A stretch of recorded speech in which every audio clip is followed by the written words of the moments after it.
আলহামদুলিল্লাহি রাব্বিল আলামিন ওয়ালা আকিবাতু লিল মুত্তাকিন ওয়া আলা আলিহি ওয়া আসহাবিহি আজমাইন। সম্মানিত ভাইরা আমার, বাংলাদেশে প্রচুর তাপমাত্রা চলছে। তাপমাত্রার কারণে অনেক মানুষ হেড স্ট্রোক করছে, অনেক মানুষ হাসপাতালে বেডে শুয়ে আছে, বিভিন্ন ডায়রিয়া, বিভিন্ন অসুস্থ হয়ে যাচ্ছে। আজকে বৃষ্টির জন্য বিভিন্ন দেশে গ্রামে গঞ্জে আজকে ইস্তেখারা নামাজ আদায় হচ্ছে।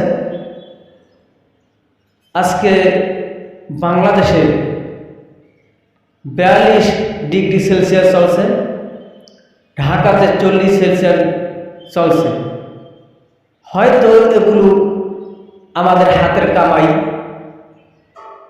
একসময় দেখা গেছে গ্রামগঞ্জে দেশে দেশে বিভিন্ন গাছপালা ছিল।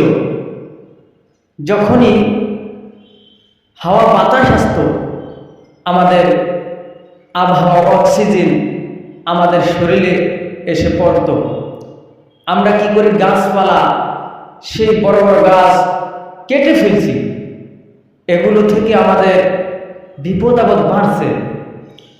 যদি আমাদের দেশে গ্রামগঞ্জে গাছপালা থাকতো, হয়তো এই অক্সিজেন শরীরে এসে পড়তো। আজকে দেশে দেশে গ্রামগঞ্জে গাছ কেটে ফেলা হচ্ছে। এগুলো অক্সিজেন আমাদের শরীরে যখন পড়তো, আমাদের শরীর আবহাওয়াটা ভালো লাগতো, তখন আমাদের শরীরে এরকম তাপমাত্রা লাগতো না। আজকে গ্রামগঞ্জে যখন গাছপালা কেটে ফেলছে, এই অক্সিজেনটা আমাদের শরীরে এসে এটা করে না। তখনই আমরা অনেক তাপমাত্রা আমরা বুঝতে পারি, তাপমাত্রা আমাদের গায়ে এসে পড়ে, তখন আমরা অসুস্থ হয়ে যাই। আমরা যেভাবে হোক আমরা গাছপালা ফসলাদি আবাদ করব, আমরা বেশি বেশি করে গাছ লাগাবো, বেশি বেশি করে আমরা গাছের আমরা চাষাবাদ করব, ফসলের চাষাবাদ করব। তখনই এই তাপমাত্রা থেকে আমরা রক্ষা পাব। আসুন আমরা বেশি বেশি করে গাছ রোপণ করি, বেশি বেশি করে গাছ লাগাই, তবে আমরা তাপমাত্রা থেকে আমরা মুক্তি পাব। আল্লাহ পাক আমাদেরকে মুক্তি দিবেন। এই বলে আমার বক্তব্য শেষ করছি।